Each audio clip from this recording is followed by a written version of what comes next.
With us now is Erik Fellows. Welcome to the show, Erik. Thank you for having me, Donna. So you've been traveling a little bit. You were recently down in Nashville. How was that experience? Yes, well, it was my first time there, so it's beautiful actually. Very spread open, not like Los Angeles at all. Really nice people. Not saying there's not nice people in Los Angeles, but it was nice. It was nice going out in the South. I was there for like a week. I got to go see downtown Nashville, which was awesome. Some live music, and What about I had a hot good time. wings? Did you have any like hot chicken? Let me tell you, They're I'm suffering famous. right now from some of the like. I ate a lot of food. Everything there is served in big portions, so Yes. I took advantage of it. Good for you. Absolutely. What were you filming? What were you filming down there? Well, actually, I wasn't. It was for pleasure. It was for my Oh, fiance's best friend's birthday. I won't say what age she turned, but we went down. ah, She just recently moved down, so it was sort of a surprise birthday that was no longer a surprise before we got there, but we gave it our best shot. So, I yeah, we had a good time. I love learning more and more about your journey because originally you didn't intend to be an actor. You were really in sports and you were going to go to Italy and you were going to play professional basketball, but you got injured. So talk to us about that pivotal moment where somebody said to you, hey, had you considered modeling or acting? What was that like for you, Erik? Um, Foreign, because I spent most of my childhood playing basketball. I was a sports guy. I mean, where I grew up, that was what we did. I didn't really know much different. Um, so I spent my entire childhood from the age of 8 till through high school before I got injured, living and breathing basketball. I was a huge Michael Jordan fan. A lot of people don't know this, but I ended up getting a Michael Jordan tattoo on my arm when I was 14 years old. Yeah, Wow. I'm really old, but I did it. So that's all I knew. So, when I was approached with it, it was random. I was at a friend's house, and she was babysitting this little kid. She babysitted this kid like 2 or 3 times a week, and the mom came to pick him up. And she goes, "Hey," and I said, "Hey," and she goes, "Have you ever thought about modeling?" And I go, Model what? What am I modeling?" She goes, no, like male modeling, like doing commercials and modeling." And I go, "No, not at all. That's not something I thought about." She goes, "Well, you have a good look for it. I think you actually should give it a shot. You might, make some money at it. Maybe it could turn into a career. It's a hobby. I don't know." So she said, I strongly suggest you to contact my son's agent because her son actually was doing modeling stuff for Tommy Hilfiger and stuff in New York, and she would travel back and forth. And I said, "All right." So I gave them a call and went down and had a meeting. And next thing I know, they signed me. And this was in uh, '99. This was in '99. So it was a long time ago. But it was in Georgetown, D.C. I went and met with the agency. They started sending me for, little local commercials and modeling print jobs, catalogs. And next I know, I met now a very good friend of mine at a kind of a runway show. And she had been modeling for years, but traveling kind of like in Germany and stuff like that, never been to New York. She goes, "If you want to continue this, we have to go to New York." And I'm not that tall. I'm only like 5'10", 5'10 and a half, you know. Well, that And she, that half of an inch makes a difference, I think. oh, absolutely. No, because a lot of sample sizes and stuff for models, right? Both in shoes and clothing. So you know. They're like giants, these people. I don't get it. I'm just like, and I'm not, playing basketball. You're supposedly a lot of those people are tall. I just happen to be a little fast guy. So it worked out for me. But this world, I was like, okay, well, I'll give it a shot. So I went to New York. Next thing I know, I kind of started gathering this interest for this modeling. I ended up signing with a really good agency there.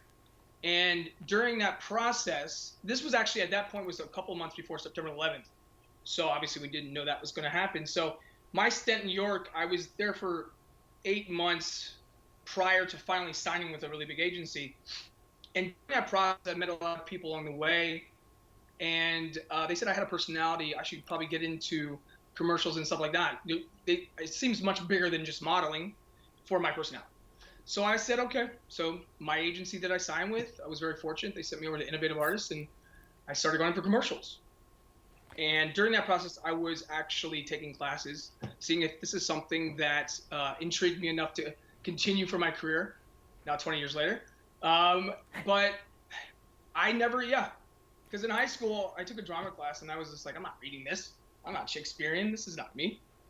So that was that's the short end of the story, but that's kind of how it started. Yeah, and it's so interesting too, Erik, because I'm reading, it's like the who's who. There's like Val Kilmer and Bruce Dern and Diane Ladd and Peter Falk and Rip Torn and Sybil Shepherd, and it just goes on and on and on.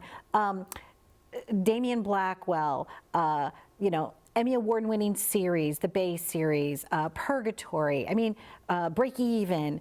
So when you go to bed at night, do you like replay like different characters in your head? Like, there's so many things that you've been part of. What does that like for you when you like lay your head down on the pillow? Are you thinking about past projects, future projects?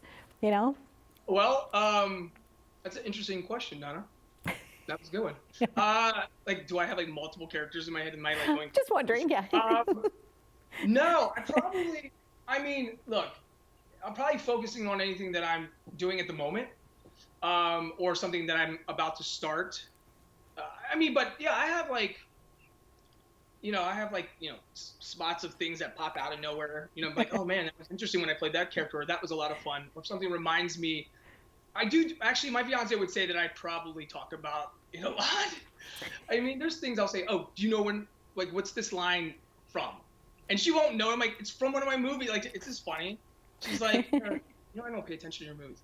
I was going to ask you too. How did you meet? Because you have a great love story, and you said to me, I said, if I ask you, how did you meet? You said you would tell me how you met. Oh. Well, how I met her. Or how you popped the question, actually. Well, how I met her is kind of funny too. But should I just do the engagement one, or? Absolutely. Give us the engagement one. Okay. Oh boy. Okay, we had been together at this particular point. We've been together now over 7 years, which is a long time for me, and for her actually. And she also, by the way, just so you know, she has a son. So I have a stepson too. So he was 7 when I originally had met them both. So we were in Maryland, where I'm from originally, and we were down at my aunt's shore house, Y River in Maryland, across the Bay Bridge.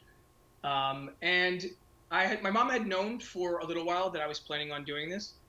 She actually had the ring, because when I went home to visit Maryland, we went ring shopping. And my mom was like, oh, I would like this one. I'm like, Mom, but you're not her. And she was just like, because I'm her only son. And, this is a big deal to her. And she didn't know if I'd ever even be this interested in getting engaged in general. So the fact that I was doing it was a big deal to her. So it was kind of all planned. We planned to go down to the shore house. We're going to go on the boat. We're going to have some seafood, which my girl doesn't like seafood, nor does her son, but it's okay. We still had a good time. So the whole time we're on the boat, my mom has the ring, okay? And she basically was like, do it now. And I'm like, Mom, no. And she's from Italian descent, so she's like very loud and boisterous human being, and which in return, so am I. So we're both trying to like mime no, but obviously Otelia kind of sees what's going on, but kind of playing it off. So the whole time on the boat, like, she wanted me to do it on the boat, but the way my mom was going about it, it was making it impossible. It wasn't like, and get down, you know what I mean? It just didn't work out that way. So we ended up going back to the house. So my mom started walking back up to the house to my aunt's porch, trying to envision this right now. So, and at that time, my mom had a flip phone. So it's not like it's very easy, because she's like, the minute you do it, I'm going to take pictures. And I'm going to, like, well, you couldn't video. She didn't even have a video thing on her phone.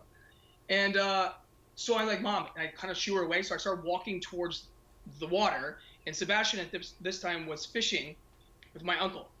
And I started like freaking out and started stuttering. And then I was just like, and I've been thinking, and my mom like sees what's going on, okay, from a distance. And I picture, I guess, maybe 100 feet away. And I start like fumbling, and my girl's like looking at me, and I'm like, and I go to take it out, and then she's like looking at me, and then she sort of starts like, what's going on? And then my mom runs, she darts she goes and screams my aunt Jeannie's name. Come on, he's doing it. And she we can see her. It's not like she's like on the other side of the house. She's in the visual points of where I'm looking. So I go to get down on the knee. My girl starts crying, and then she doesn't know what to do. And then I'm like, well, you want to get married? And then my mom, brother, she goes, did he pop the question? And she's like hitting her phone on like, oh my God. It was like, I can't even explain I don't know if there's a word for it, actually. Not The script, embarrassing. yeah. It was just a moment like a comedy movie where it just wasn't as planned. And my girl initially goes, no. And I go, what? So I'm just kidding. And it was just like, just to kind of fill in the part of like how ridiculous it all was, I actually thought for a second she said no. She goes, no, of course, I'm kidding. And then the way it was, I have to eventually find the right moment, to do it again. Because there's never really a right moment. It's almost like you're always planning to do it again. I think tonight, do it tonight. Do it tonight. Make some macaroni and cheese or something and just do it tonight. Man. No, you're not feeling it? I'm going to say Donna Drake made me. Donna Drake. I did it on the Donna Drake show. Wait, is she in the other room? Bring her on out. Let's just do the engagement now. I've been thinking. Me and Donna no, they're outside building my hairless cat a house. Aww. Backyard, so we were all working on it before, and then once I'm done, I'm gonna go finish helping them. We're trying to get the kids to use their hands and get them dirty. So I am gonna do it again. Good. It just was. We've been together so long, and we're liking the long engagement thing because we eventually are going to do it. We're in no rush. We're actually just enjoying life and having a good time. Well, being in our profession, sometimes it's nice when life is unscripted because so much of what you do for a living is all scripted. So I think that's a delightful story, Erik Fellows. And who knows, maybe we'll see it on the big screen. Maybe you'll turn your real life into something creative. It's that comical. If we had more time, I would tell you everything. It just was one of the funniest, most ridiculous. But I'm like, Mom, why? She says, you promised you wouldn't do it. She did it, but she didn't help herself, and it's okay. I love it. It's fine. Well, happiness to you, and I really wanted to just tell you thank you so much for being here with us, Erik. And as our friendship over the years develops, I'm sure we'll have you on, and who knows, maybe we'll do a scene together someday. But it was fun to have you on. Thank you. This was a blast. Actually, I like that. I just relived that. You Good. made my day. Aw, you made my day too. All right, happiness to you. Bye. Bye. Bye-bye.